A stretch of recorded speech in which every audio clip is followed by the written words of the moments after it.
Hello everyone, finally আজকের দিন হলো বর্ষার ডেলিভারির। শকিংলি তখন বেলা ১টা, আর ডাক্তারে দ্বিতীয় বাচ্চাটাকেও মৃত হিসেবে ঘোষণা করে। আর আমাদের দেশে এরকম সিক্রেট ক্লিনিক্যাল ট্রায়াল কোনো রকম বাধা ছাড়াই চলছে। তাতে যদি কারোর মৃত্যুও হয় তাতে কারোর কিছু যায় আসে না। 7 মাসে প্রেগনেন্ট রুকসাত 2 দিন অ্যাডমিট থাকে হসপিটাল, আর হসপিটাল কর্তৃপক্ষ বাচ্চাটাকে একটা পেটির মধ্যে রাখে আর দিয়ে দেয়। আর সমস্ত টিউবের মধ্যে থাকা ব্লাডগুলো এইভাবে বেসিনের মধ্যে ফেলে দেওয়া হয়। বাট ডাক্তাররা শুধুমাত্র নিজের পকেট ভর্তি করার জন্য এই মহিলাটাকে সি সেকশনের নরকে ফেলে দেয়।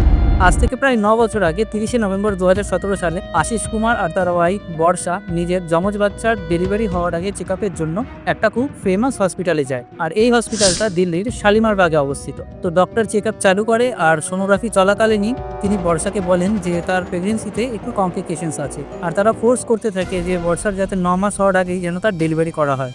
আর শুধু তাই নয়, ডক্টর আশিসকে এটাও বলে যে যেহেতু বাচ্চাগুলো 9 মাসের আগে জন্ম নিচ্ছে, তো তাই জন্য 4 দিন পর্যন্ত তাকে একটা স্পেশাল ইউনিটে রাখতে হবে। তো এইরকম পরিস্থিতির সুযোগ নিয়ে হসপিটাল কর্তৃপক্ষ আশিসকে জানায় স্পেশাল ইউনিটে রাখতে গেলে তার খরচ পার ডে 1 লাখ টাকা। বাট নর্মালি যেটা খরচ 5 থেকে 10 হাজার টাকাই হয়। এরকম পেরেন্টসের কাছে অন্য কোনো অপশান তো ছিলই না। তো তাই জন্য যে কোনোভাবে হোক তারা ধার নেয় এবং ধার নিয়ে টাকা পয়সা জোগাড় করে। আর ফাইনালি আজকের দিন হলো বর্ষার ডেলিভারি। বাট আনফর্চুনেটলি ডেলিভারির পরে আশিস আর বর্ষার কাছে একটা ব্যাড নিউজ আসে, আর সেই ব্যাড নিউজটা তাদেরকে ভেতর থেকেই ভেঙে ফেলে। ডেলিভারির ঠিক 5 মিনিট পরেই ডক্টর তাদের জানায় যে সেই যমজ বাচ্চা দুটোর মধ্যে থেকে একটা বাচ্চাকে ডেড হিসেবে ডিক্লেয়ার করে। শকিংলি তখন বেলা 1টা বাজে, আর তখন হসপিটাল কর্তৃপক্ষ দ্বিতীয় বাচ্চাটাকেও মৃত হিসেবে ঘোষণা করে দেয়। দুটো বাচ্চাকেই প্লাস্টিক ব্যাগের মধ্যে ভরে হসপিটালের পেছনের গেট দিয়ে এমনভাবে হ্যান্ড ওভার করে যেন ওটা কোনো নন লিভিং থিং। যদি হসপিটাল কর্তৃপক্ষ বাচ্চা দুটোকে যদি একটু ভালোভাবে চেক করতো, তাহলে তাদের প্যারেন্টসের সাথে এই অদ্ভুত ঘটনাটা ঘটতো না। তা কী অদ্ভুত ঘটনা, ভালোভাবে শোনো। আশিস আর বর্ষা তাদের দুটো ডেড বেবিকে নিয়ে গাড়ি করে বাড়ির দিকে রওনা দেয়। এই দুটো নিরুপায় মা বাবা অন্তিম সংস্কারের কথা ভেবে বাড়ির দিকে এগোচ্ছিল। ঠিক তখনই হসপিটাল থেকে তারা ঠিক 3 কিলোমিটার দূরেই গেছিল।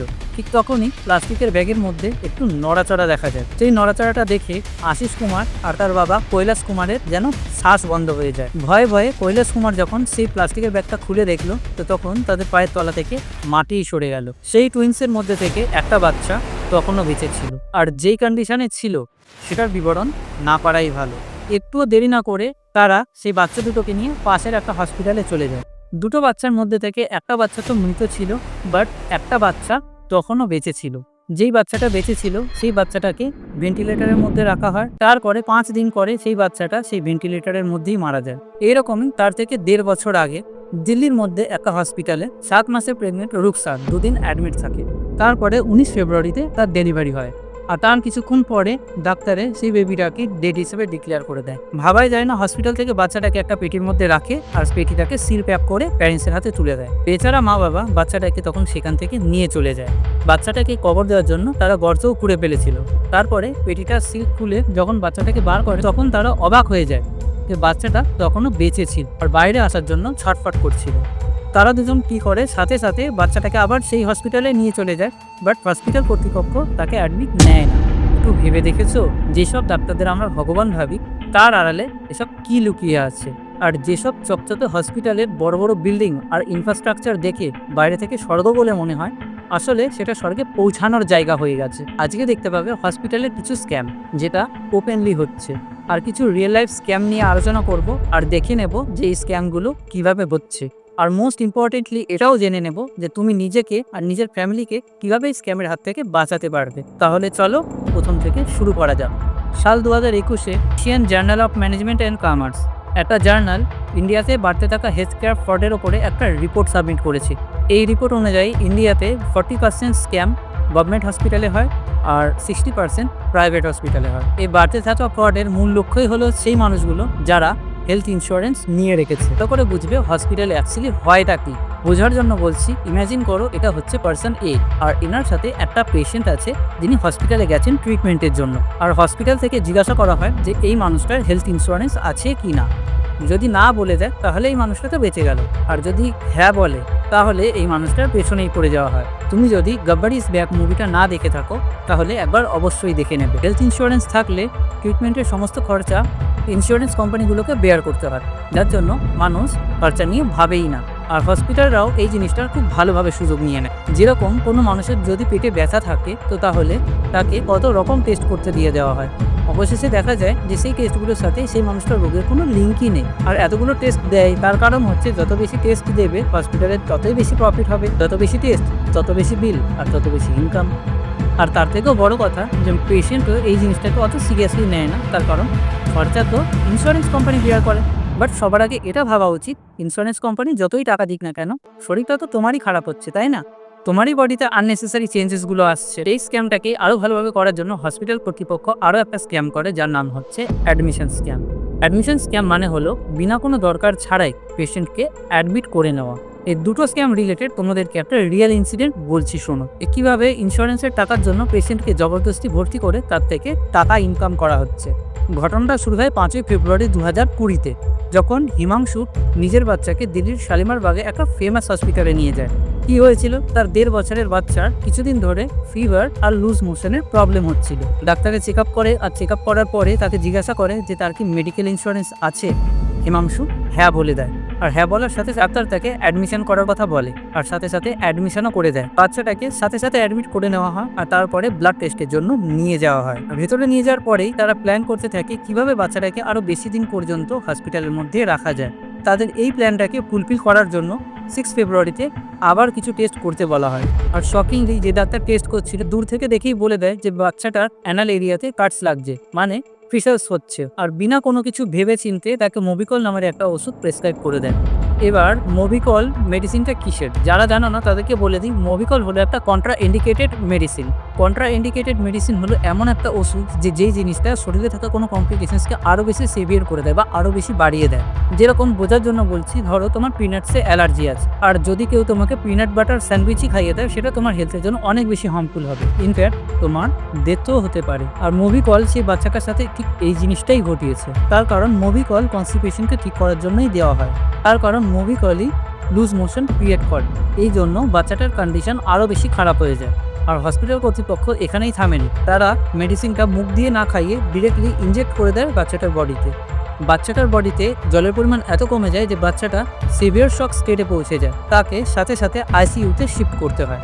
কিছু সময় পরে বাচ্চাটার লিভার ফেল করা শুরু হয়ে যায়, আর নিজেদের দোষ ঢাকার জন্য তারা হিমাংশুকে সেই হসপিটালের অন্য একটা ব্রাঞ্চে ট্রান্সফার করে দেয়, আর তার সাথে সেই ছোট্ট বাচ্চাটার লিভার ট্রান্সপ্লান্ট করানোর জন্য প্রেশার দিতে থাকে। আর আনফর্চুনেটলি 4 দিন বাদে সেই বাচ্চাটা শুধুমাত্র মানুষের লোভের জন্য মারা যায়। এবার এই অ্যাডমিশন স্ক্যামের গ্রাউন্ড রিয়ালিটি আরও একটা বলছি। ধরে নাও তুমি থার্সডের দিন হসপিটালে ভর্তি হলে, এই ডেগুলোকে মনে রাখবে, আর ডাক্তাররা তোমাকে 3 দিনের জন্য অবজারভেশনে থাকার পরামর্শ দেয়, আর বলে স্যাটারডে পর্যন্ত তুমি একদম ঠিক হয়ে যাবে, আর সেই দিনকেই তুমি ছুটি নিয়ে বাড়িও চলে যেতে পারো। বাট হসপিটাল কর্তৃপক্ষ কোনো না কোনো বাহানা দিয়ে তোমাকে স্যাটারডেতে ডিসচার্জ করবেই না। তার কারণ তার পরের দিনই সানডে, আর সানডেতে সব বন্ধ থাকে, আর সেই কারণে সানডেতে ডিসচার্জ প্রসেস করা হয় না, যার ফলে তোমাকে সানডেতেও সেখানেই থাকতে হবে, আর মানডেতে তুমি ডিসচার্জ পাবে। আর ঠিক এইভাবে হসপিটালের একদিনে পয়সাও ইনকাম হয়ে যায়। এটা তো গেল শুধুমাত্র একটা প্রসেস। হসপিটাল কর্তৃপক্ষ শুধু একই রকমভাবে সবাইকে ফুল করে না, এমনকি এর ওপরে হাউ টু ফুল আ পেশেন্টের একটা পুরো লিস্টই তারা বানিয়ে রেখেছে। এই লিস্টের এক একটা জিনিসকে আমি বলবো আর এক্সপ্লেন করব, আর তোমার জন্য এটা ভালো হবে বুঝে যাওয়া, যাতে তুমি এই জিনিসগুলোর ওপরে অ্যাওয়ার্ড হতে পারো। খেয়াল করবে, হসপিটালে এন্টার করার পরে তুমি একরকম না, দুরকম না, প্রায় 8 রকমভাবে তুমি স্ক্যামের শিকার হতে পারো। একবার এই লিস্টটা ভালো করে দেখে নাও। ফার্স্ট স্ক্যাম ছিল ইন্স্যুরেন্স স্ক্যাম, আর 2 নম্বর ছিল অ্যাডমিশন স্ক্যাম, আর এরপরে 3 নম্বর স্ক্যাম হলো সিক টেস্ট স্ক্যাম, তারপরে medicine scam, overpricing scam, 6 number হচ্ছে প্রেগনেন্সি স্ক্যাম, 7 নম্বর হচ্ছে ক্লিনিক্যাল ট্রায়াল স্ক্যাম, আর 8 নম্বর হচ্ছে unnecessary surgery scam. Admission scam আর ইন্স্যুরেন্স স্ক্যাম নিয়ে তো আলোচনা করা হয়েই গেল। তো এবার third scam sink test scam, সেটা সম্পর্কে আলোচনা করব আর ভালো করে বুঝবো। তো এই জিনিসটা তো তুমিও মানবে যে তুমি প্রাইভেট হসপিটালে ঢোকার সাথে সাথেই তুমি এটিএম মেশিন হয়ে যাও, আর হসপিটালওয়ালারা হয়ে যায় ক্যাশিয়ার, যে শুধু আর শুধুমাত্র ক্যাশ নেয়। ধরো তোমার সর্দি কাশি হয়েছে, আর তুমি চেক আপের জন্য কোনো প্রাইভেট হসপিটালে গেলে। প্রাইভেট হসপিটালগুলোকেও তো নিজেদের পয়সা বানাতে হবে, তাই না? যেখানে হয়তো তোমার একটাই টেস্ট করার দরকার পড়ে, সেখানে ডাক্তারবাবু তোমাকে 1000টা টেস্ট লিখে দেয়, যেই টেস্টগুলোর হয়তো সেই রোগটার সাথে দূর দূর পর্যন্ত কোনো রকম রিলেশন নেই। আর এই স্ক্যামটাই হসপিটাল কর্তৃপক্ষের জন্য বেস হয় এর পরবর্তী স্ক্যামের জন্য, মানে সিঙ্ক বেস স্ক্যাম। যে যাই হোক, তুমি খুশি খুশি এতগুলো টেস্ট লিখিয়ে নিয়ে ব্লাড টেস্টের জন্য এগিয়ে যাও। আর ল্যাবে যাওয়ার পরে ল্যাবের যে পার্সন থাকে সে তোমার প্রেসক্রিপশন দেখে 4-5টা ব্লাড ভাইলস বার করে ফেলে। তুমি তোমার ব্লাড দিয়ে রিপোর্টের জন্য ওয়েট করতে থাকো। এবার ভালো করে দেখবে ল্যাবের ভেতরে আসলে ভয়টা কি। হসপিটাল কর্তৃপক্ষ খুব ভালো করেই জানে তোমার মাত্র একটা টেস্টের নিড আছে। তারা সেই টেস্টটা করে রিপোর্টটা অলরেডি বানিয়েও দিল, কিন্তু তোমার থেকে তো আরো টেস্টের নাম করে ব্লাড নেওয়া হয়েছিল যেগুলো এখনো কালারফুল ভাইলসের মধ্যে রাখা আছে। তো সেই ব্লাডগুলোর কি হবে? সেই ব্লাডগুলো এই সিঙ্কের মধ্যে ফেলে দেওয়া হয় আর একটা ফেক রিপোর্ট তৈরি করে দিয়ে দেওয়া হয়। বলতেই পারো তোমার ব্লাডের সিঙ্ক টেস্ট করা হয়েছে। এক কথায় বলতে পারো যে তোমার থেকে ব্লাড নেওয়া হলো আর সেটাকে সিঙ্কের মধ্যে ফেলে দেওয়া হলো আর একটা ফেক রিপোর্ট জেনারেট করে তোমাকে দিয়ে দেওয়া হলো। আর হ্যাঁ, এই জিনিসটা আমি বলছি না, কিন্তু এই জিনিসটা ফেমাস ডক্টর বিএমএইচ পাবলিকলি পর্দাফাশ করেছে।